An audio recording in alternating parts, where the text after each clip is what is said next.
Assalamu alaikum, my dear class 6. How are you all? Hope that you all are fine.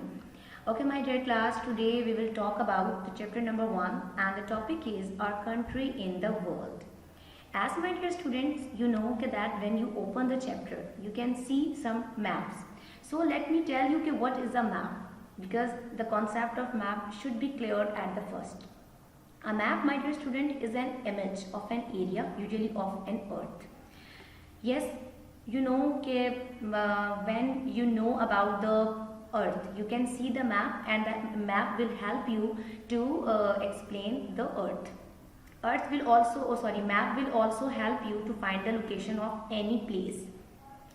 Then in the chapter you will learn about the where Pakistan is located in the world's map. Pakistan is strategically located as a link between the Islamic bloc. This is the reason when Islam began to spread, it very soon reaches the subcontinent, as strategically Pakistan or the subcontinent is located between the Islamic bloc. Yes, my dear students. Next in the chapter you will learn about the Pakistan's neighboring countries. Now I will tell you Iran, Afghanistan, India and China. These are the neighboring countries of Pakistan. These four are, my dear students, are the neighboring countries of Pakistan. Now the next point is the South Asian countries. Bangladesh, Bhutan, India, Maldives, Nepal, Pakistan and Sri Lanka. These are the countries that are the South Asian countries. And the problems and the benefits that are being shared by these countries as a South Asian countries. Okay, now the next point is a relief map. What is a relief map? Yes, my dear students, you can see a picture of the relief map. First, shows in different colors. Yes, you can see there are different colors. This map is not black and white map or a same color map. Why it is in different colors? It is in different colors to show the different geographical effects. Like if you can see, there is a green color, so a scale is also given with a map. It will help you out what the green color stands for what. So if you want to know green color stands for what, you can take the help from the scale. Scale will help you that green color stands for the plains.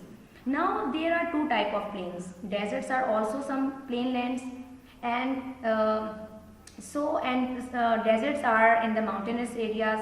Some deserts are.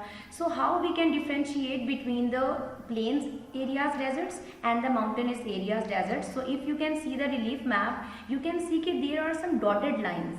In the book it's also given dotted lines. So dotted lines stands for the desert areas, either mountainous areas or the plains. Then the map and the map scale also show you the height of an area. Yes, like the scale will help you to know about the height of the area by the color. As you go above the sea level, you can see the changes of the color. Okay, and same as the case with the depth of the sea.